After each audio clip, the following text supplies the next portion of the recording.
Hello everyone, this is CJNovo992 and today we're back for the brand new video, and I'll be honest with you, I am extremely thankful there is a brand new video, especially the preview videos, right? Because whenever there's a preview video, that means there's a game less than 24 hours away, and I don't know how you're feeling now, given what happened 2 days ago, but me, I'm still in an absolute huff, ladies and gentlemen. There's still a lot of frustration, so the fact there's a preview means there's a game, and I need a game to focus on right now. And as I'm still in that huff about the weekend, let's just get on with the video and let's give ourselves something else to distract and obsess upon then, shall we? And as we do go ahead and speak about the upcoming game, by the way, if you didn't mind helping the old channel out by either hitting that like button or subscribing, if you're new, that would genuinely mean a lot and it does help the channel tremendously. But what else helps the channel is just getting on with the show. So let's transition into the old oppositional preview and have a look at Livingston and this cup quarter-final. And you know what's ironic about tomorrow's opposition being Livingston? Everything we're feeling about the weekend was the exact opposite for Livingston, because Livingston got exactly what they needed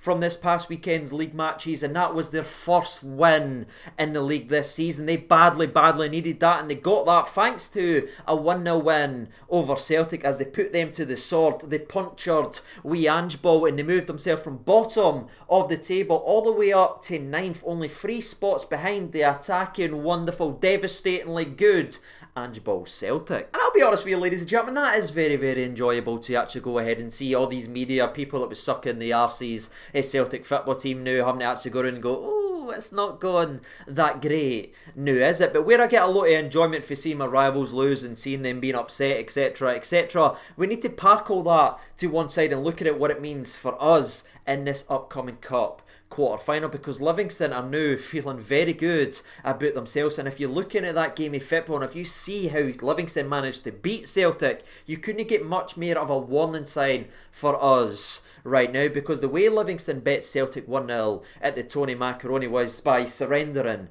possession. There, yeah, you can go and have all the ball if you want. Celtic got 80% of the football, completely dominated them in the passing aspect of the game. Celtic were playing nice wee pretty stuff, kicking the ball about, la-di-da. Livingston just absorbed all that, and then when Celtic overcommitted themselves because they got just a little bit too comfortable going forward with the football, Livingston struck with a long ball out to the side, and then a devastating counter-attack with one of their few shots on target bursting the net and getting an actual goal. Does that sound familiar to anybody? Well, it should, ladies and gentlemen, because it's a near carbon copy of what happened to us at the weekend with Motherwell. The only difference being that we actually managed to score a goal first and we left with 1 point rather than the 0. But the warning signs are all there, and it looks like coming into this game tomorrow versus Livingston, Rangers will be able to reset that test they failed 2 days ago. The Mora at home at Ibrox versus Livingston. Now, of course, it is worth mentioning we've already played Livingston at Ibrox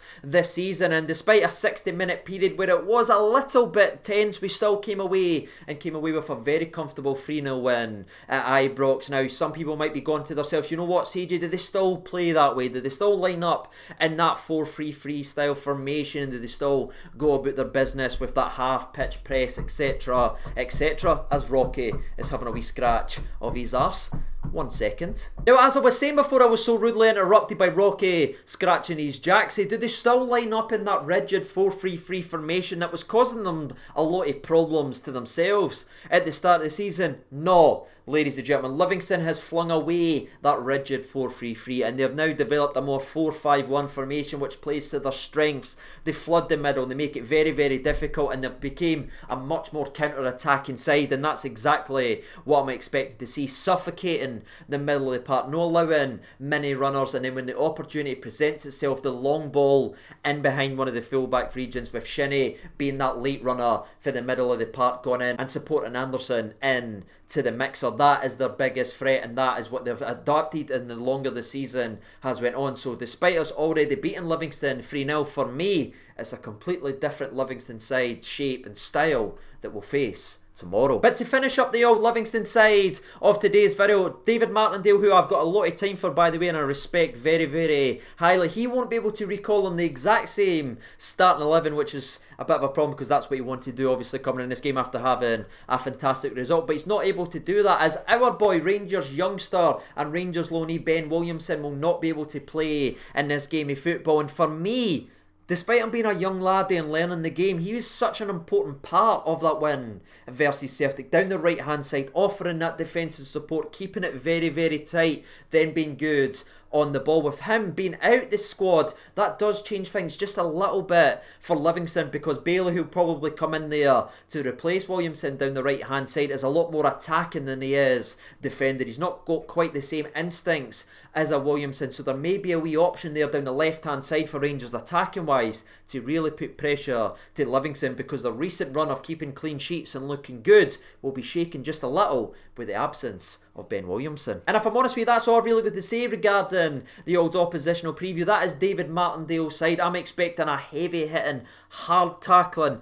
grungy gamey football that's going to be packed in and around our box that will try and suffocate the life of us, because now everyone's looking at that Motherwell game for the weekend and talking, saying all you need to do is let Rangers almost beat themselves by not allowing yourself to be overexposed and not giving them anything, keeping it at 1-0, then seeing what happens. And I'm sure we'll see the exact same style tomorrow from Livingston, and it's always difficult no matter what happens, but given the fact they are on a bounce, having already beat one half of the old firm, they will be looking at this to make a famous double, ladies and gentlemen, as they try and beat the other half. And with that being said, that's us done and dusted with the Livingston side of today's video. Now it's time to flip over and talk about Rangers then, shall we? And I actually want to start off with something we mentioned about a minute or two ago during the Livingston preview for the video, and that is Rangers facing the same test that they failed at the weekend, because to me that is important, and that's the main thing that I'm thinking about regarding this game. Because on one hand, when you actually go ahead and you say that, yes, it can get a wee bit nippy in the old backdoor region, if you know